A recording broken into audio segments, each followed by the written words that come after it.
Welcome, dear listener, to a journey not through the waking world, but into the hushed chambers of history, where echoes of empires and whispers of queens drift on the gentle currents of time.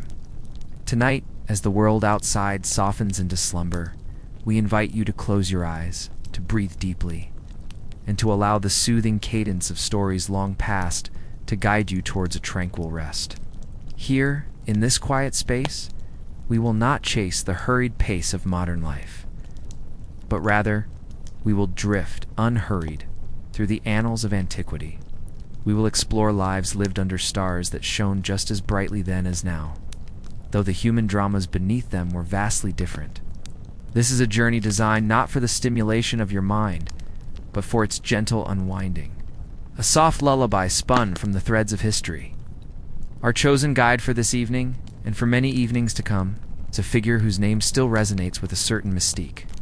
A queen whose story is intertwined with the rise and fall of great powers, yet whose personal narrative is often lost amidst the clamor of legend. We speak of Cleopatra, a name synonymous with power, intrigue, and an unyielding will. But tonight, we will seek to discover not just the legend, but the woman, the queen. The individual who navigated a world teetering on the precipice of monumental change.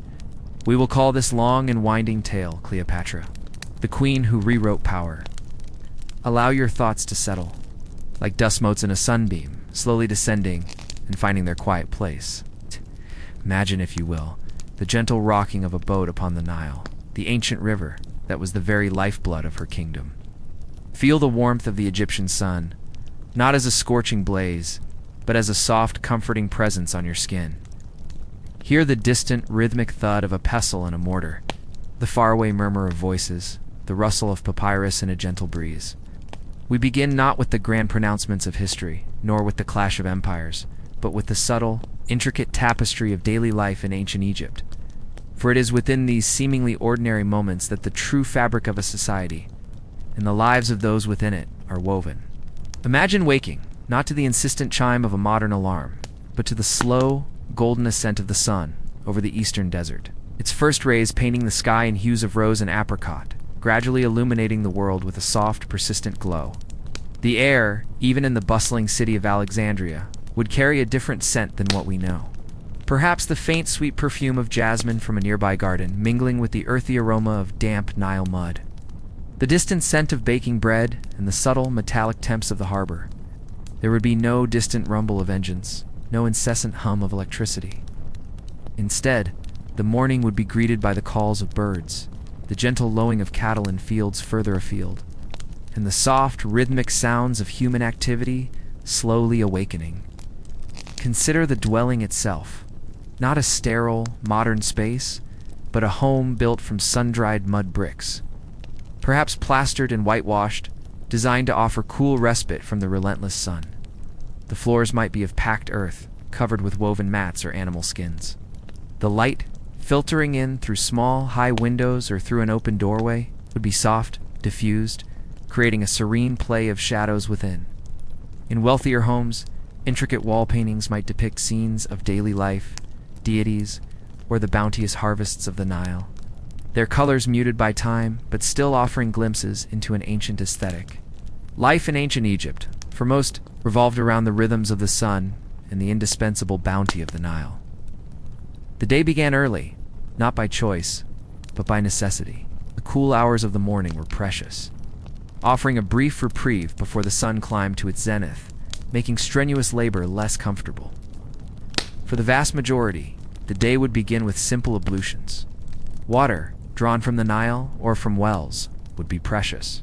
Quick splash to the face, perhaps a more thorough wash if circumstances allowed. Cleanliness, while valued, was often a pragmatic affair, tied to health and religious purity rather than modern ideals of constant sanitation. Simple linen garments, light and breathable, would be donned. Tunics, skirts, and cloaks, often white or naturally dyed, were the practical attire for a warm climate. For the very wealthy, these garments might be made of finer linen, exquisitely pleated, and perhaps adorned with intricate embroidery or subtle embellishments. Breakfast, if it can be called such, would be a modest affair for most. perhaps a piece of flatbread left over from the previous evening's baking, accompanied by a few dates or some fresh fruit, if in season. Simple gruel made from grains might provide a more substantial start to the day. Water, or perhaps a diluted beer, would be the customary drink. Coffee and tea, as we know them, were unknown. The morning meal was functional, designed to provide sustenance for the day's labors rather than to be a leisurely culinary experience. Now, let us imagine the gentle awakening within Cleopatra's palace in Alexandria. The scale, of course, would be vastly different, the amenities far more elaborate, yet some fundamental rhythms of life would remain. The sun would still rise, casting its golden light over the marbled courtyards and intricate mosaic floors. The air might carry the more refined sense of exotic incense already burning in her chambers. Mingling with the fresh sea air from the nearby Mediterranean, Cleopatra's rising would not be a solitary act. A retinue of attendants would be on hand, their movements practiced and discreet. The finest linens, perhaps imported from Tyre or woven from the most exquisite Egyptian flax, would be carefully laid out. Her bathing, a more elaborate ritual than that of a commoner, might involve scented oils and unguents, perhaps even milk or specially prepared waters, designed not only for cleanliness, but for skincare and sensory pleasure. The ancient world, especially its elite, understood the power of fragrance and personal adornment. Her breakfast would be served in a private dining chamber, perhaps overlooking the tranquil gardens or offering a glimpse of the bustling harbor in the distance. While still adhering to the local staples, the variety would be immense. Freshly baked breads of various grains, sweetened with honey or dates, a selection of fruits, some native to Egypt, others perhaps imported from distant lands. Delicate pastries, perhaps infused with spices. For drinks, freshly pressed fruit juices, or perhaps a fine, aged wine diluted with water, served in exquisite goblets. The presentation itself would be an art form, each dish arranged with careful precision. Beyond the palace walls, the city of Alexandria would already be rousing itself into a vibrant symphony of sights and sounds. The narrow streets, often unpaved, would be slowly filling with people. Merchants would be setting up their stalls in the bustling market squares, carefully arranging their wares. Vibrant textiles, gleaming pottery, fragrant spices, baskets overflowing with fruits and vegetables. The air would begin to fill with the low hum of conversation, the calls of vendors, the distant clang of a blacksmith's hammer. Imagine the sounds, dear listener, not as a jarring cacophony, but as a textured tapestry of everyday existence. The soft padding of bare feet or simple sandals on dusty paths, the rhythmic clip-clop of donkeys laden with goods, their drivers uttering gentle, urging calls, the distant bleating of goats, the cooing of pigeons, the creak of wooden carts, slowly making their way through the narrow thoroughfares. Even the laughter and chatter of children playing, their voices carrying on the morning breeze, would contribute to this unique soundscape. Water was, and always has been, a central element of life in Egypt. For the common person, fetching water would be a daily chore, often performed by women or children. Imagine the journey to the nearest well or to the banks of the Nile, carrying heavy clay jars on their heads or shoulders, their movements graceful and practiced. The social aspect of this task cannot be overlooked. It would be a time for quiet conversation, for sharing news, for momentary respite from the relentless routines of the day. For the elite, water would be brought directly to their homes, or even channeled through rudimentary aqueducts into private baths and fountains within their sprawling estates. Cleopatra, of course, would have access to the most pristine water, perhaps even infused with herbs or flower petals for her personal use, a luxury far beyond the reach of the vast majority of her subjects. The rhythm of the working day was relentless for most Egyptians. Farmers would be in their fields, tending to crops of wheat, barley, flax, or various vegetables. Their tools, simple yet effective, would be largely unchanged for centuries. Wooden plows pulled by oxen, hoes for weeding, sickles for harvesting. The work was physically demanding, dictated by the seasons and the annual inundation of the Nile. A cyclical event that brought both renewal and the constant threat of unpredictable floods. Craftsmen in the cities would be engaged in their trades. Potters at their wheels, shaping clay into utilitarian vessels and artistic pieces. Weavers at their looms, transforming flax into linen, perhaps dyeing the threads with vibrant natural pigments. Carpenters would be fashioning furniture, boats, or components for buildings. Stonemasons, with their hammers and chisels, would meticulously shape blocks for temples, tombs, and palaces. Their work a testament to the enduring power of stone. The air in these workshops would be thick with the smells of wood shavings, damped clay, or the subtle temps of dyes. Women, particularly those of the lower classes, played an indispensable role in the daily economy and the running of the household. Beyond raising children, they would be involved in grinding grain into flour using heavy stone querns. A laborious and time-consuming task. They would bake bread, prepare meals over simple hearths, spin thread, weave cloth, and maintain the household. Their lives were often centered around the domestic sphere, but their contributions were vital to the survival and well-being of their families. Children, too, had their roles. While not engaged in heavy labor, they would assist their mothers, run errands, and learn the skills necessary for their future adult lives. Play, though important for all children, would often be intertwined with practical learning. Simple toys, dolls made of cloth or wood, miniature animals, or small balls, would provide moments of joyful diversion amidst their responsibilities. Their laughter, innocent and unburdened, would be a timeless sound echoing through the ancient streets. Education, for the vast majority, was informal, passed down from parent to child through observation and direct instruction.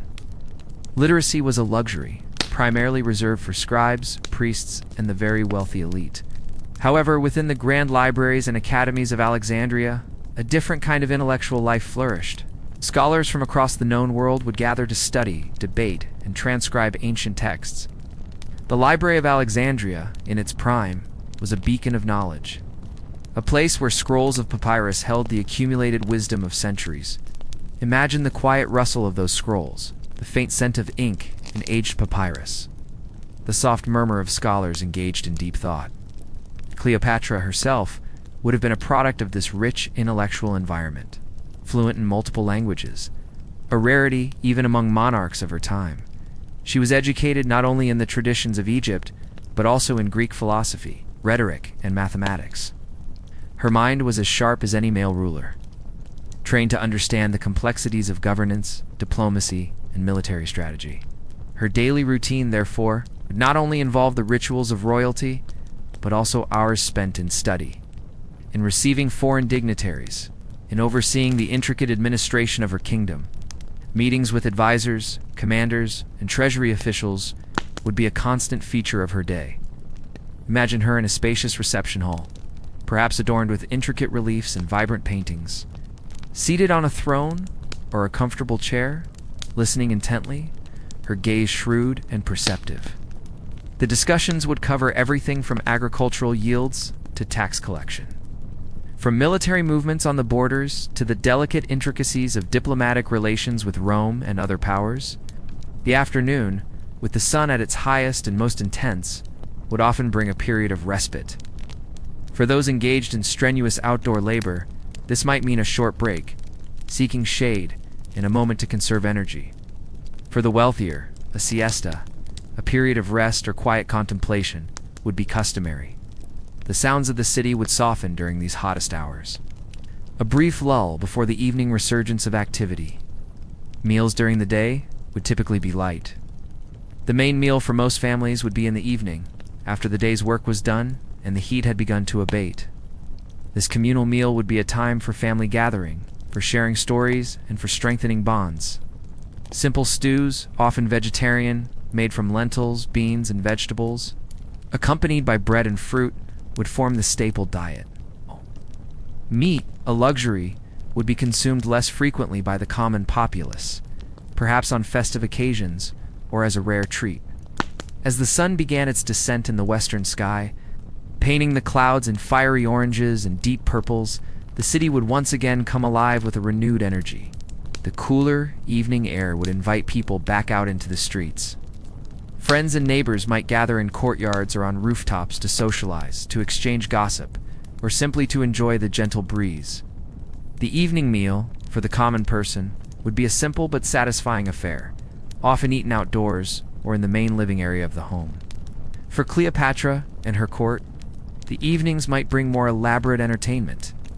Banquets, often grand affairs, would be held to honor guests, celebrate victories, or simply to enjoy the pleasures of refined dining.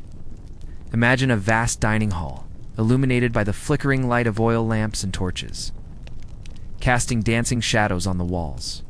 Guests reclined on comfortable couches, attended by servants as musicians played harps, flutes, and lyres, their melodies weaving through the air. Dancers might entertain with graceful, ancient movements, their costumes flowing and vibrant. The food, a lavish spread, would include roasted meats, exotic fish, delicate pastries, and copious amounts of wine, often mixed with water and spices. Conversation at such gatherings would be a blend of polite social chatter, political maneuvering, and intellectual discourse. Cleopatra, with her keen intellect and charm, would be at the center of such gatherings, engaging her guests in witty banter, discussing philosophy or subtly extracting information. These banquets were not merely social events. They were extensions of her court, stages upon which power was projected and alliances were forged. As the night deepened and the stars began to appear in the vast, inky canvas of the Egyptian sky, the sounds of the city would gradually diminish. The shouts of vendors would fade, the music from the banquet halls would soften to a gentle murmur. Only the distant barking of dogs, the hoot of an owl, or the gentle lapping of the Nile against its banks would break the quiet. Sleep. For the common Egyptian would come on simple mats, perhaps elevated slightly to avoid crawling creatures, covered by light blankets or cloaks. The air would be cooled by the evening breeze, and the sounds of the night would lull them to rest. For Cleopatra, her bedchambers would be far more opulent. Adorned with fine linens, perhaps with mosquito netting woven from the sheerest fabrics, the air might be perfumed, and the quiet broken only by the gentle breathing of her guards outside her door. Such was the rhythm of daily life, dear listener, a continuous flow from sunup to sundown, from birth to the inevitable embrace of the afterlife. It was a life dictated by the seasons, by the fertile embrace of the Nile, and by the social structures that had endured for millennia.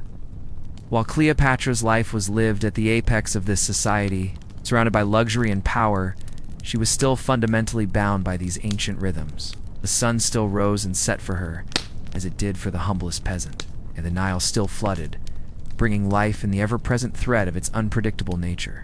The challenges of the era, while different in their specific manifestations, were no less profound than those we face today.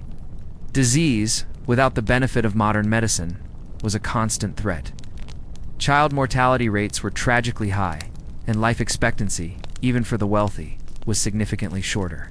The concept of hygiene, while present, was rudimentary by today's standards. Illnesses that we now consider minor could be life-threatening. The lack of antibiotics meant that even a simple infection could prove fatal. Imagine, for a moment, the daily anxieties. The fear of a bad harvest, which could lead to famine. The concern over a sick child, with little recourse beyond traditional remedies and fervent prayers to the gods. The ever-present possibility of brigandage on the roads, or the larger, more existential threat of foreign invasion. For those living near the borders, the rumblings of war would be a constant, unsettling presence. For Cleopatra, these anxieties were magnified tenfold, for she bore the responsibility for an entire kingdom. Her concerns extended beyond her personal well-being to the welfare of millions. The harvest's success directly impacted the stability of her rule. The health of her people affected the strength of her armies and the productivity of her workforce. The threat of Roman expansion was not a distant possibility, but an encroaching shadow, ever present in her calculations. Yet, amidst these realities, there was also a profound connection to the natural world. A deep reverence for the cycles of life and death, and an enduring spiritual belief system. The gods and goddesses of Egypt were not distant, abstract concepts, but integral parts of daily life. Their images adorned temples, their stories were woven into the fabric of oral traditions, and their blessings were sought through rituals and offerings. Imagine a journey along the Nile, not on a modern cruise ship, but on a simple wooden boat. Its sails made of sturdy linen, catching the wind. The banks would be alive with activity. Farmers tilling their fields, cattle grazing, children playing by the water's edge. The air would carry the scent of the river, a mix of damp earth and verdant growth. Temples, their colossal pylons and towering obelisks piercing the sky, would rise majestically from the landscape, silent sentinels to millennia of history. The cries of various birds, the occasional splash of a fish, the distant sound of human voices would create a tranquil symphony.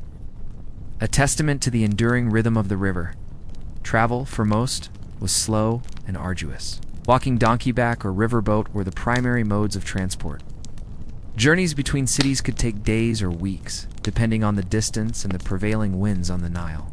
The infrastructure, while impressive in some respects, was not designed for rapid transit. The world was a much larger, less interconnected place, and news traveled slowly, often by word of mouth or by official messengers on horseback. This slowness, however, also offered a different kind of experience. It allowed for a deeper appreciation of the landscape. The subtle changes in the environment, the passage of time. There was less rush, more patience. The pace of life was dictated by the natural world, rather than by the artificial deadlines of modern society. Consider the craft of writing. For the scribes of ancient Egypt, it was a revered skill, requiring years of arduous training. Imagine them in their scriptoriums, perhaps within a temple complex or a palace, sitting cross-legged, unrolling scrolls of papyrus. Their tools would be simple: reeds for pens, palettes holding cakes of black and red ink, a small pot of water for mixing. The act of writing was a meditative one, a careful, deliberate process of forming hieroglyphs or hieratic script, preserving knowledge and transmitting messages across time and space. The faint scratch of the reed pen, the soft rustle of the papyrus, the quiet concentration in the room, these would be the sounds of scholarship in ancient Egypt. For Cleopatra, the ability to read and write was not just a skill, but a powerful tool of governance and diplomacy. Her command of various languages allowed her to communicate directly with foreign ambassadors, to read reports from her administrators, and to engage with the intellectual currents of her time. Her personal library within the palace would have been filled with scrolls, a testament to her profound intellectual curiosity and her understanding of the power of knowledge. The arts also played a significant role in daily life, not just as decoration, but as a reflection of religious beliefs, social status, and cultural values. Sculptors would carve intricate statues of deities, pharaohs, and ordinary people, their work imbued with symbolism and a deep sense of reverence. Painters would adorn temple walls and tombs with vivid scenes depicting religious rituals, historical events, and the idealized journey to the afterlife. Musicians would provide entertainment at banquets and religious ceremonies, their melodies accompanying the rhythm of life. Imagine the quiet dedication of an artisan, meticulously carving a delicate piece of jewelry from gold or silver, perhaps inlaid with lapis lazuli or carnelian. The soft gleam of the metal, the vibrant hues of the stones, the patient, precise movements of the craftsman, all contributing to the creation of beauty that would endure for millennia. These were not just objects, they were expressions of a sophisticated culture, designed to honor the gods, commemorate the dead, and enhance the lives of the living. Even the construction of the great temples and monuments, which seem so monumental to us now, was a part of daily life for countless individuals. Imagine the rhythmic clang of hammers against stone, the grunts of laborers pulling massive blocks on sledges, the constant shouting of overseers. The air would be thick with dust, the sun beating down relentlessly, yet there would also be a sense of purpose. A collective effort towards creating something enduring, something that would stand as a testament to the power of their gods and their rulers. While undeniably harsh for many, this work also provided sustenance and a place within the grand design of their society. The practice of medicine, while rudimentary by modern standards, was not entirely without its methods. Physicians, often trained in temple schools, would employ a combination of herbal remedies, surgical procedures, though limited, and magical incantations. Their understanding of anatomy, derived from mummification practices, was surprisingly advanced for the time.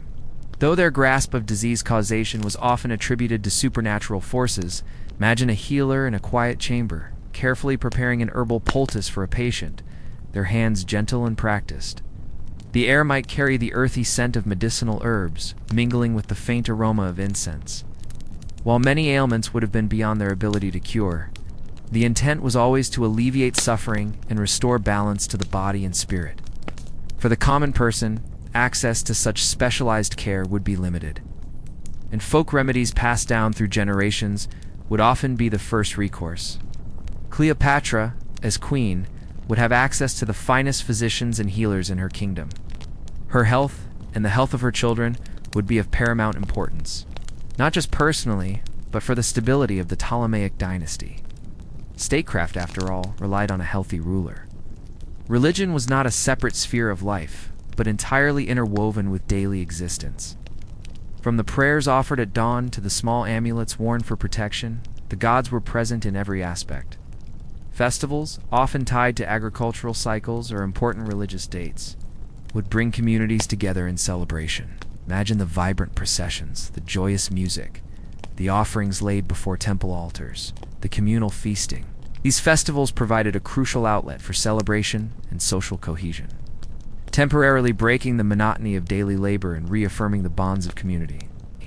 Even death, a somber inevitability, was approached with a profound sense of ritual and belief. The elaborate mummification process, the careful preparation of the tomb, the inclusion of grave goods for the journey to the afterlife, all were integral parts of daily life. It's not in the sense of being a daily occurrence, but in the constant societal awareness and preparation for this ultimate transition. For the average person, the rituals would be simpler, but the belief in an afterlife and the desire to provide for the deceased's journey were universal. The legal system, while perhaps less formalized than our own, existed to maintain order and resolve disputes. Local councils of elders or officials appointed by the state would hear cases from petty theft to more serious offenses. Justice, while ideally blind, could often be influenced by social status and wealth. Yet the underlying principle was to ensure a semblance of fairness and to prevent societal breakdown. For the common person, interacting with the legal system would be a rare and often intimidating event. For Cleopatra, as the ultimate authority, legal judgments would often fall to her or be issued in her name. Her court would be the highest court in the land, and her pronouncements carried the full weight of royal authority. Her understanding of justice, tempered by the political realities of her reign, would shape the lives of her subjects. The marketplace, or agora, as it was known in the Greek-influenced cities like Alexandria, was not just a place of commerce, but a vital social hub. Imagine the kaleidoscope of sights, sounds, and smells. The vibrant colors of textiles, the shimmering glint of metalwork, the earthy aroma of pottery, the pungent scent of spices, vendors calling out their wares, shoppers haggling over prices, friends meeting for a casual chat. Information, gossip, and news would flow freely through these bustling spaces, making them the nerve centers of urban life. For Cleopatra, visiting the marketplace might have been a carefully orchestrated event, a rare glimpse into the daily lives of her subjects, or perhaps she would send her agents to gather information and assess the mood of the populace. Yet, even from the removal of her palace, the pulse of the market would subtly influence her decisions, reflecting the economic health and social stability of her kingdom. The passage of seasons brought distinct changes to daily life. The annual inundation of the Nile, a period of both blessing and challenge, would necessitate a temporary shift in activities. Fields would be submerged, allowing the land to regenerate, but also forcing farmers to find alternative work or rely on stored provisions.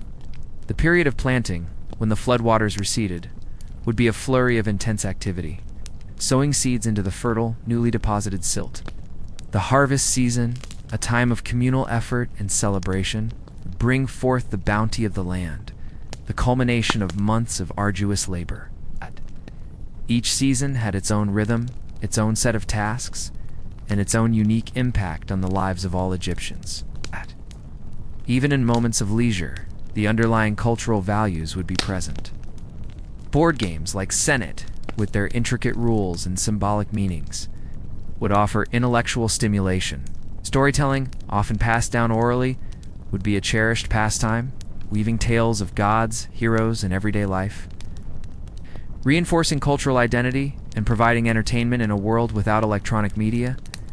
Music and dance, from the simple songs of farmers to the elaborate performances in aristocratic homes, would soothe the spirit and provide communal enjoyment.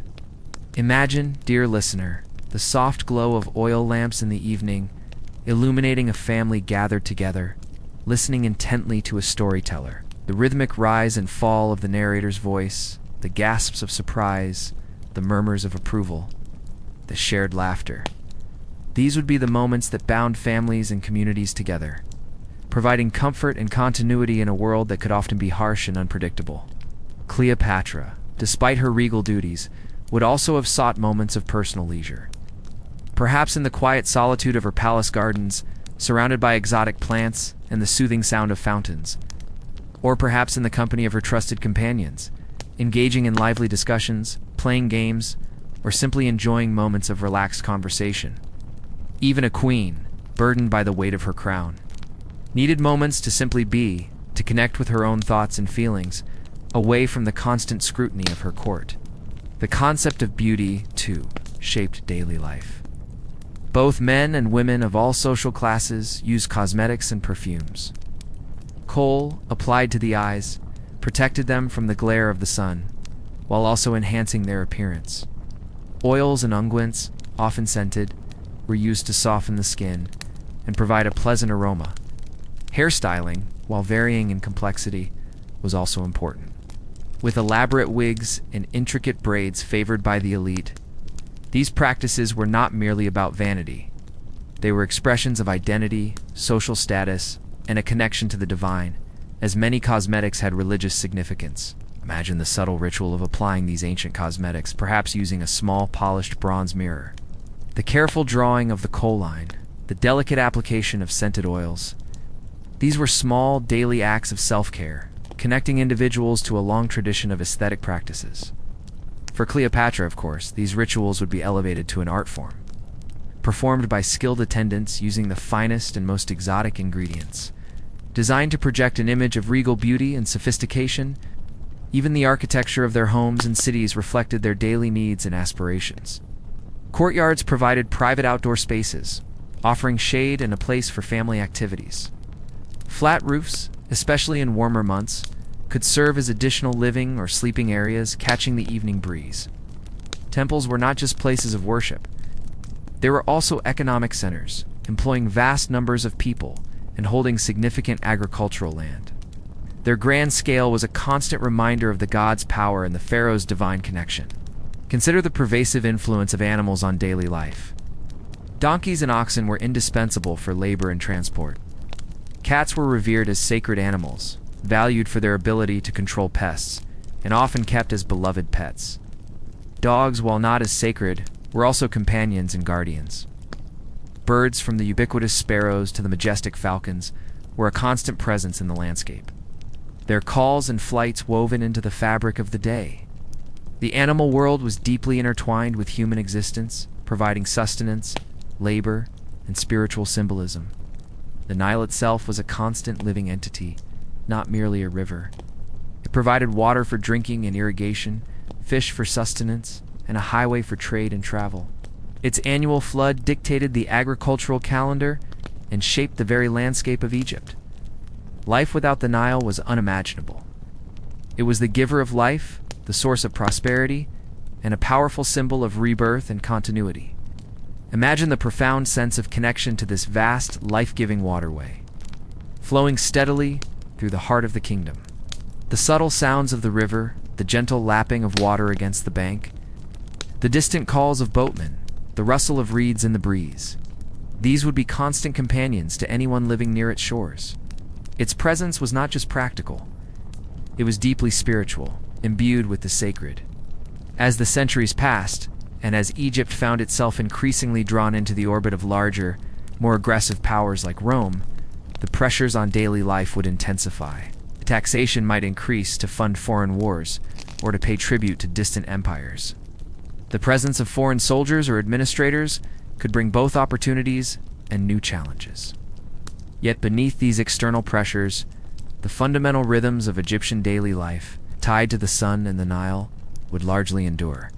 The resilience of the people, their ability to adapt and persist through millennia of change, is a testament to the strength of their culture and their deeply ingrained way of life. They built pyramids that still stand today. They developed sophisticated systems of writing and administration. And they created a civilization whose echoes still resonate across time. This slow immersion into the daily rhythms of ancient Egypt, dear listener, is designed to gently carry you away from the worries of your own day.